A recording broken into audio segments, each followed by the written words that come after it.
Hey guys, happy Saturday and welcome to our fourth daily devotion. Glad you're here listening and tuning in. Real quick, if you have any praises or prayer requests, please feel free to drop those in the comments below. If you have anything you're doing to stave off boredom or anything exciting going on, feel free to text me, put those in the comments too. We'd love to hear from you, love to hear how you're doing during this break. I'm going to be going over Psalms 37 today, specifically verses 1 through 11. If you'd like to follow along, if you've got your Bible or a Bible app, please feel free. Do not fret because of those who are evil, or be envious of those who do wrong, for like the grass they will soon wither, like green plants they will soon die away. Trust in the Lord and do good, dwell in the land and enjoy safe pasture. Take delight in the Lord, and he will give you the desire of your heart. Commit your way to the Lord, trust in him, and he will do this. He will make your righteous reward shine like the dawn, your vindication like the noonday sun. Be still before the Lord and wait patiently for him. Do not fret when people succeed in their ways, when they carry out their wicked schemes. Refrain from anger and turn from wrath. Do not fret, it leads only to evil. For those who are evil will be destroyed, but those who hope in the Lord will inherit the land. A little while, and the wicked will be no more. Though you look for them, they will not be found, but the meek will inherit the land and enjoy peace and prosperity.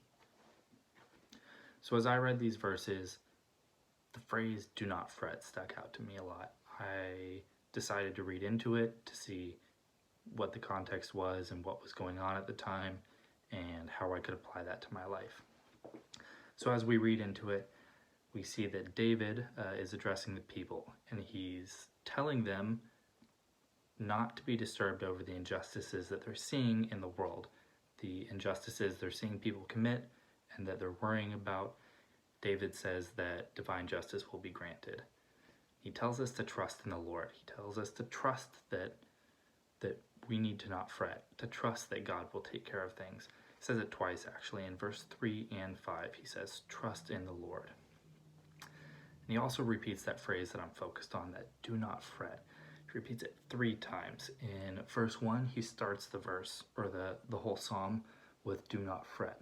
And then again he says it in verse 7, and the third time is in verse 8. And so as I'm looking at that do not fret, I kind of wanted to know what it meant. So I looked up a couple of definitions, and there was 2 that I liked a whole lot. The first one was fret means to become angry and worried. And the second one was fret means to gradually wear away at something by rubbing or gnawing.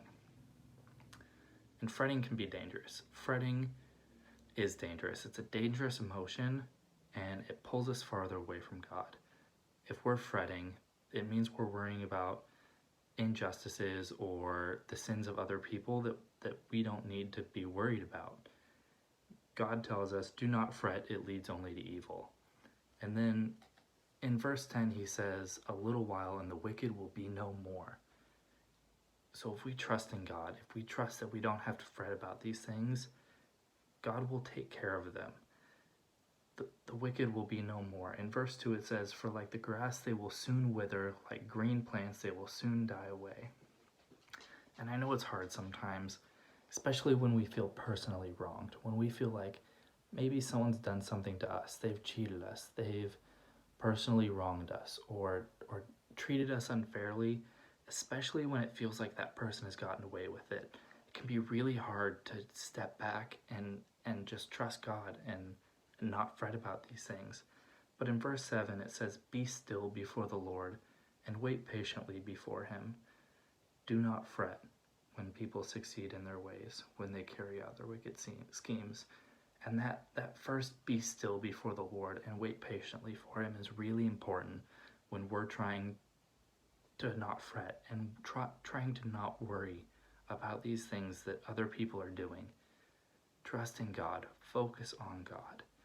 That's what I get out of this psalm. If you get something else out of this psalm, I would love to hear about it though. If you want to talk about this more, what I'm thinking about, and how I'm maybe trying to apply to my life, please feel free to reach out to me. If you want to tell me what you get out of it, please feel free to reach out to me. We love hearing from you guys.